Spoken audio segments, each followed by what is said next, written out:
का आज 120 भाग है। और आज जो है हमारा विषय है, बहुत ही अच्छा विषय है, बहुत अच्छा टॉपिक है आज का। आज का जो विषय है योगियों की 4 प्रकार जो है योगियों का, वह विषय है। और क्षण और क्रम का स्वरूप, दोनों ही बड़े मार्मिक विषय हैं और जानने वाले विषय हैं। तो उसी के बारे में कहा है 51 नंबर जो सूत्र है कि स्थान्युप निमंत्रणे संगस्म या करणम पुनरनिष्ट प्रसंगात। यानी कि शब्दों के शाब्दिक अर्थ को जानेंगे। इसके शब्दों के जो शाब्दिक अर्थ हैं उनको ध्यान से सुना करें आप लोग, क्योंकि सभी चीज़ बताते हैं। और ये सुन लें, उसके ऊपर आगे का क्वेश्चन आप लोग पुटअप जरूर किया करें, ठीक है। तो इसमें एक शब्द है स्थानीय उपनिमंत्रणे। पहला यानी कि स्थानीय उपनिमंत्रणे का मतलब होता है कि समाज में उच्च स्थान रखने वाले व्यक्तियों द्वारा निमंत्रित किए जाने पर, यानी कि आमंत्रित किए जाने पर। इसका तात्पर्य यह है, मैंने इसको सरल भाषा में थोड़ा सा इसको कर दिया है कि समझने में आसानी हो, कि मतलब कि समाज में विशेष स्थान रखने वाले, जैसे कि कोई राजा है, कोई नेता है, कोई महामंत्री है, कोई IAS PCS है, या कोई और भी पद पे विशेष स्थान रखने वाला व्यक्ति हो या कोई अधिकारी हो, तो उसके द्वारा आमंत्रित किए जाने पर संग स्मय अकरणम, यानी कि योगी को भोगों में आसक्ति तथा अभिमान नहीं करना चाहिए। और पुनः मतलब फिर अनिष्ट प्रसंगात, अगर ऐसा करता है तो उसके जीवन में दोष की प्राप्ति होती है। ये इस सूत्र का अर्थ है, शाब्दिक अर्थ जो मैंने बताया। अनिष्ट प्रसंगात का तात्पर्य जो था वह दोषों की प्राप्ति हो जाने पर, यानी कि ये दोष बढ़ जाते हैं अगर आपने उसमें आसक्ति दिखा दी, अगर कोई आमंत्रित किया तो इसका तात्पर्य है कि इसका पूरा अर्थ समझिए कि अगर समाज में उच्च स्थान प्राप्त कोई लौकिक व्यक्ति, अर्थात जैसे राजा है, महाराजा है, धन बैल वाला है, कोई बिजनेसमैन है, कोई व्यापारी है, ऐश्वर्य संपन्न व्यक्ति जो है के द्वारा निमंत्रित किए जाने पर, यानी कि आमंत्रित किए जाने पर आसक्ति और अभिमान न रहे, नहीं करना। जो मान लो कोई योगी है, उसको जो है समाज में उच्च स्थान रखने वाला कोई व्यक्ति, राजा, महाराजा, अधिकारी व्यक्ति अगर निमंत्रित करता है, निमंत्रित किए जाने पर आसक्ति और अभिमान नहीं करना, क्योंकि ऐसा करने से योगी के मार्ग में बाधा उत्पन्न हो सकती है, वह विचलित हो सकता है। इसलिए जो है अगर कोई विद्वान, कोई महात्मा, कोई इंस्टीट्यूट, कोई संस्थान, कोई गुरु, कोई भी बड़ा से बड़ा व्यक्ति हो, प्रतिष्ठित व्यक्ति हो, आप योग करते हो और आपको सम्मान देने के लिए आपको धन दौलत दे देता है, आपको रुपए पैसे दे देता है, आपको रहने के लिए सारी व्यवस्था कर देता है, तो उसमें आपको कहते हैं महर्षि पतंजलि कि इस तरह के प्रलोभन योगियों को बहुत से आते हैं और ऐसे प्रलोभनों में योगी को नहीं फंसना चाहिए। अगर इस तरह का प्रलोभन में अगर आप फंस गए तो फिर आप जो है योग को नहीं प्राप्त कर पाएंगे। फिर आप आसक्त होकर के संसार में जैसे पहले जीते थे उस तरह से जीने लग जाएंगे। जो आपने इतना मेहनत करके यहाँ इस स्तर तक पहुंचा है, योग बल को प्राप्त किया है, योग को आपने धारण किया है, तो वह चीज जो है आपके जीवन से नष्ट हो जाएगी। इसलिए कहते हैं कि कभी भी कोई व्यक्ति, कोई राजा महाराजा, कोई नेता, कोई अधिकारी, कोई व्यापारी है, कोई प्रतिष्ठित व्यक्ति अगर आपको सारी सुख सुविधाएं देता है तो उसमें कभी आसक्ति नहीं रखना चाहिए, उसके प्रति कभी अधिकार का भावना नहीं रखना चाहिए, उसके प्रति कभी अभिमान की भावना नहीं रखना चाहिए। नहीं तो आपका जो जीवन है, आपका जो तपस्या है, जो आप योग के क्षेत्र में इतना मेहनत करके जो पहुँचे हैं, वह नष्ट हो सकता है। अब व्यास जी जो कहते हैं, व्यास जी इन्हीं में से मतलब कि जो सम्मान पाने पर जो है, योगी को जो सम्मान पाने पर विषय भोगों में क्या होती है, आसक्ति हो जाती है, और अहंकार के कारण जो है उसका जो पूरा तप होता है, पूरा जो सिद्धि होती है, वो क्या होती है, नष्ट हो जाती है। तो इसमें भी क्या होता है कि देखिए, ये इसमें फंसने वाले कई तरह के योगियों के बारे में व्यास जी ने वर्णन किया है कि कितने तरह के जो योगी हैं, कितने तरह के योगी बताए हैं। तो व्यास जी ने 4 प्रकार के योगी बताए हैं। उन्होंने ये कहा है कि जो है प्रथम कल्पिक योगी, मधुकल्पिक योगी, प्रज्ञाकल्पिक योगी और अतिक्रांत भावनीय योगी, ये 4 प्रकार के योगी बताए हैं कि ये 4 प्रकार के योगी होते हैं, और इन 4 प्रकार के योगियों का अलग अलग लक्षण होता है। ठीक है ना। ये 4 प्रकार के योगी यहाँ पे वर्णन किए हैं कि 4 प्रकार का योगी होता है। अब अगर कभी पूछे कि योगी कितने प्रकार के होते हैं, तो आपको याद रखना है कि प्रथम कल्पिक, मधुकल्पिक, प्रज्ञा ज्योति और अतिक्रांत भावनीय, ये 4 प्रकार के योगी होते हैं। आप लोग नोट भी करते चलिएगा, पुष्पा जी आप नोट करते चलिएगा और अच्छी तरह से सुनिएगा हमारी बातों को जो मैं बोल रहा हूँ। और पहला है प्रथम कल्पिक योगी। प्रथम कल्पिक योगी में मतलब कि इसमें क्या होता है कि वह जो योगी होता है वह यम नियम के 8 अंगों का पालन करके, अनुष्ठान करके वितर्क समाधि तक जो पहुंच चुका होता है, वह जो वही उसकी प्रारंभिक स्थिति होती है वितर्क समाधि में, वही जो है उस अवस्था वाले योगी को जो है प्रथम कल्पिक योगी कहा जाता है, जो वितर्क समाधि तक पहुंचा होता है। ठीक है ना। जो संप्रजात समाधि की जो 4 भाग हैं, हाँ, मैंने इसीलिए तो आपको बोला कि आप ध्यान से सुनिए। ठीक है। आप, हाँ, तो ध्यान से जो भी बोले ना आप उसको सुनते रहिएगा कि मैं क्या बोल रहा हूँ।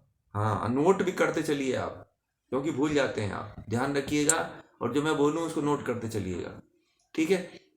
तो इसमें जो प्रथम कल्पिक योगी है वह यम नियमों के अनुष्ठान से जो है वह कहाँ तक पहुँच जाता है, वितर्क समाधि तक पहुँच जाता है। उसी को जो है प्रथम कल्पिक योगी कहा जाता है। उसको क्या कहा जाता है, प्रथम कल्पिक योगी, यानी कि प्रथम अवस्था को वह प्राप्त कर चुका होता है। अब देखिए, इतनी अवस्था को प्राप्त करने के बाद भी, ये बात इसलिए कहे व्यास जी ने कहा है कि इन अवस्थाओं तक पहुँचे योगी को भी अगर मतलब किसी प्रतिष्ठा प्राप्त व्यक्ति के द्वारा आमंत्रित किया जाता है, उसको सुख सुविधा दी जाती है, तो उसके जो तप हैं यम नियम से लेकर के सवितर्क समाधि तक जो है वो सारे के सारे फेल हो जाते हैं मामला, फिर वो आसक्त हो जाता है वो। तो वो इसीलिए कह रहे हैं महर्षि पतंजलि कि योगी को आसक्त नहीं होना चाहिए, चाहे कितने भी आपको सुख सुविधाएं मिले, कितने भी प्रलोभन मिले, किसी भी तरह का आपको कार्यभार दे दिया जाए, परंतु उसमें आपको आसक्त नहीं होना है। ये प्रथम कल्पिक योगी की बात कहा उन्होंने। अब जो है जो द्वितीय प्रकार का जो योगी होता है वह मधुकल्पिक योगी होता है। मधुकल्पिक जो योगी होता है, अब इसमें क्या होता है कि जिस योगी ने संप्रजात समाधि की सभी अवस्था को प्राप्त कर ली है, यानी कि वह ऋतंभरा प्रज्ञा तक पहुंच गया है। ठीक है। संप्रजात समाधि की सभी अवस्थाओं को प्राप्त कर लिया है, 4 अवस्थाओं को प्राप्त कर लिया है, तो वह उसको जो है ऋतंभरा प्रज्ञा प्राप्त होती है, बुद्धि प्राप्त हो, ऋतंभरा नामक जो है उसको बुद्धि प्राप्त होती है। वह जो अवस्था होती है वो द्वितीय कोटि के योगी की होती है, यानी कि मधुकल्पिक योगी कहलाता है। यह योगी का दूसरा प्रकार है। इसको भी आप लोग अच्छी तरह से सुनिए और अच्छी तरह से इसको चाहे तो नोट भी करते चलिए, तो आप लोगों के लिए याद रखने में आसानी रहेगी। ठीक है। और जो है तीसरे प्रकार का जो योगी है वह है प्रज्ञा ज्योति योगी। तो तीसरे प्रकार का जो योगी होता है, देखिए दूसरे प्रकार का योगी भी अभी विचलित हो सकता है। ठीक है। अगर उसको धन धान्य और सुख सुविधाएं दे दी जाए, किसी के द्वारा यश दे दिया जाए, प्रतिष्ठा दे दिया जाए, उसको मान सम्मान दे दिया जाए, तब भी वह जो है संसार में लौट सकता है, इनको भूल सकता है। इसलिए जो है यहाँ पे ये बात महर्षि पतंजलि ने कह दिया और उनके द्वारा जो है वेद व्यास जी आगे इस बात को कह रहे हैं। और जो है प्रज्ञा ज्योति में क्या होता है कि जो योगी जो होता है योग के साधनों का अभ्यास करते करते भूत इंद्रिय यानी कि जो भूतेंद्रियों पर जो विजय प्राप्त कर चुका होता है और योगाभ्यासी के समझ आने वाले बाधाओं से पार हो गया होता है, वह प्रज्ञा ज्योति कहलाता है। यानी कि इसमें क्या होता है कि ये जो योगी होता है योग के साधनों यानी कि यम नियम के साधन करता है। यम नियम यानी कि आसन प्राणायाम प्रत्याहार धारणा ध्यान समाधि इनका साधन करने के बाद वह जो है पंच महाभूत और पंच ज्ञानेंद्रियों पे विजय को प्राप्त कर लेता है। यानी कि उसको ये जो पंच ज्ञानेंद्रियां हैं पंच कर्मेंद्रियां हैं उसको कभी वह विचलित नहीं कर पाती हैं। उस योगी को वह अवस्था जो प्राप्त होती है वह प्रज्ञा ज्योति की अवस्था होती है। वह तीसरे कोटि का योगी होता है। ठीक है, ये तीसरे नंबर का योगी होता है। तो 4 प्रकार के योगियों में 3 प्रकार के योगी बताया कि भूत इंद्रियों पे विजय प्राप्त कर लेता है। अब पीछे बताया था कि भूत इंद्रियों पे विजय प्राप्त कर लेने के बाद योगी की क्या अवस्था होती है। तो आप लोगों ने इसको जाना भी देखा भी। तो इस तरह का जो योगी होता है वो मतलब कि इन पंच महाभूतों पे जो है क्या करता है विजय को प्राप्त कर लेता है। अब अगला जो है चौथे प्रकार का जो योगी है अतिक्रांत भावनीय। ये सबसे श्रेष्ठ कोटि का योगी होता है।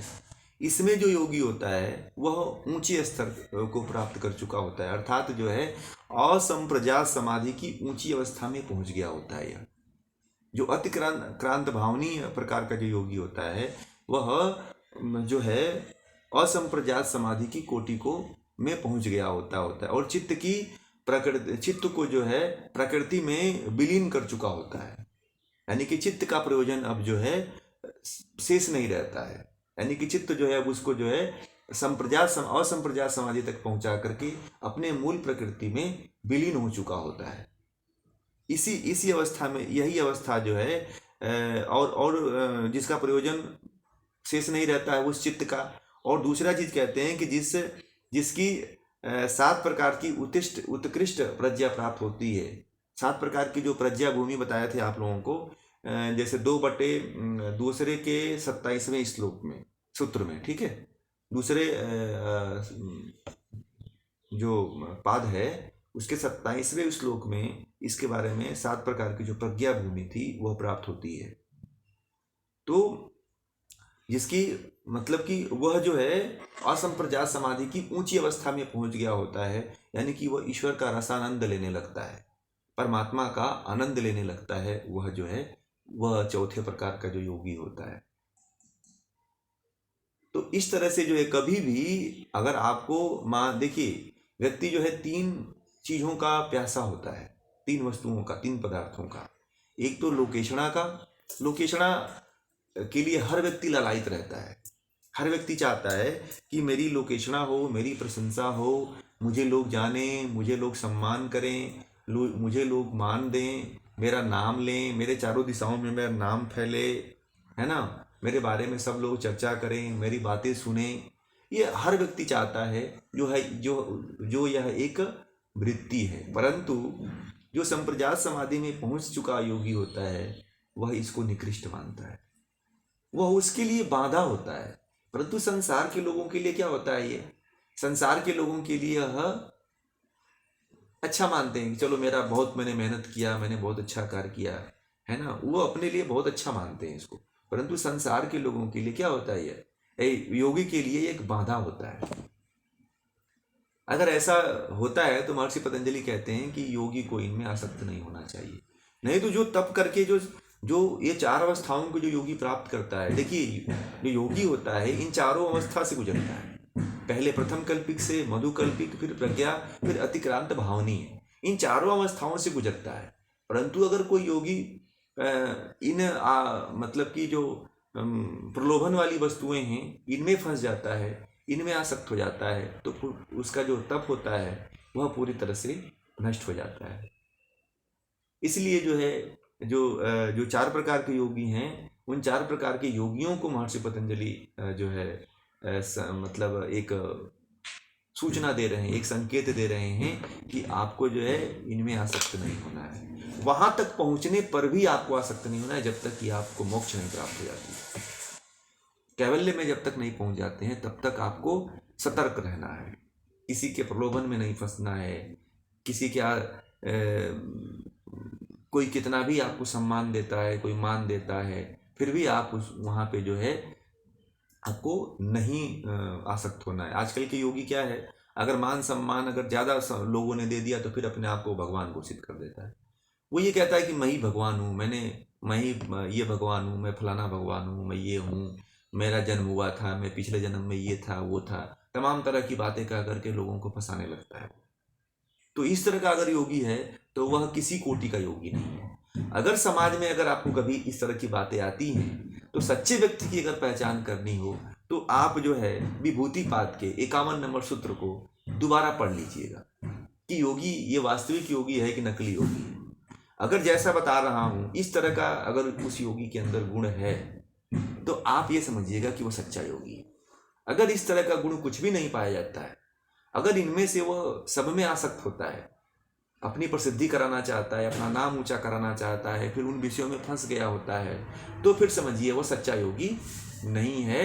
वह कहीं ना कहीं उसमें संसारिकता में वो लिप्त है, ऐसा समझिएगा उसको।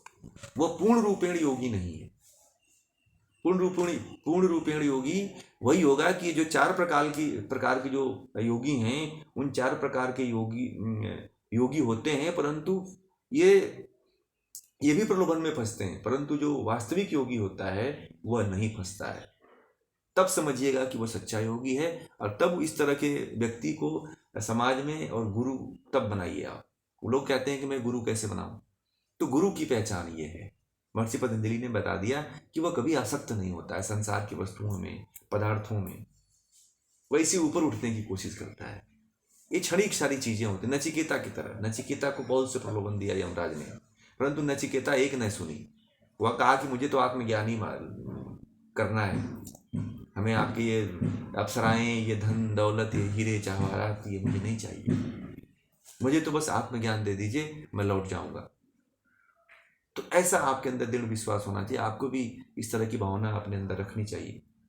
योग के क्षेत्र में जब आप जा रहे हैं तो जितने भी प्रलोभन आएंगे, जितने भी आपको बहुत बड़े बड़े, जैसे कि एक महर्षि दयानंद सरस्वती थे, उनके जीवन में बहुत से प्रलोभन आए, उनको बहुत से साधु संत मिले, वो बोलते रहे कि तुम मेरे मठ में आ जाओ, मेरे मठ का मठाधीश बन जाओ, ये करो वो करो। मतलब बहुत तरह के राजा मिले, वो बोले कि मेरे राज को ले लो, तुम इस पर राज करो, परंतु वो लोग नहीं सुने, आगे बढ़ते चले गए। तो बहुत से ऐसे प्रलोभन आपको आएंगे, बहुत से ऐसे लोग चाहेंगे। बहुत से लोगों ने कहा कि लोग आएंगे जो कहेंगे कि मेरे पास इतनी ज़मीनें हैं, मेरे पास इतना धन है, आप इसमें लिप्त हो जाओ, लेके रह जाओ। तो योगी जो होता है, जो मोक्ष मार्गी होता है, जो संसार में कुछ करना चाहता है, वो तो फिर उसको कर लेगा, परंतु जो योगी होता है, जो उच्च कोटि का योगी, अतिक्रांत भावनीय योगी होता है, वह इनमें नहीं फंसता, वह इनसे हमेशा ऊपर उठ जाता है। 3 प्रकार के योगी जो होते हैं वह संसार में रह करके अपने कार्य को पूरा करके और बाद में उठते हैं। लोगों का सहायता लिया जाता है, बिना सहायता के कुछ नहीं होता है, परंतु आसक्त नहीं होता है। वह उनको भी छोड़ने के लिए तत्पर रहता है। अगर कोई मान लीजिए कि कोई किसी योगी को किसी ने, राजा ने, किसी मंत्री ने, किसी अधिकारी ने, किसी शासन ने, किसी प्रदेश सरकार ने अगर कुछ उसे व्यवस्था कर दिया, उसको कुछ आगे चलाने के लिए काम करवा लिया, तो फिर उससे भी वो आसक्त नहीं होता, उसको भी छोड़ने के लिए तत्पर होता है अपने साधना के आगे। तो इस तरह का योगी है अगर वो, तो फिर समझिए कि सच्चा योगी है। तो ये 4 प्रकार के योगियों के बारे में, इसके बारे में महर्षि पतंजलि जो है इस तरह से इस 51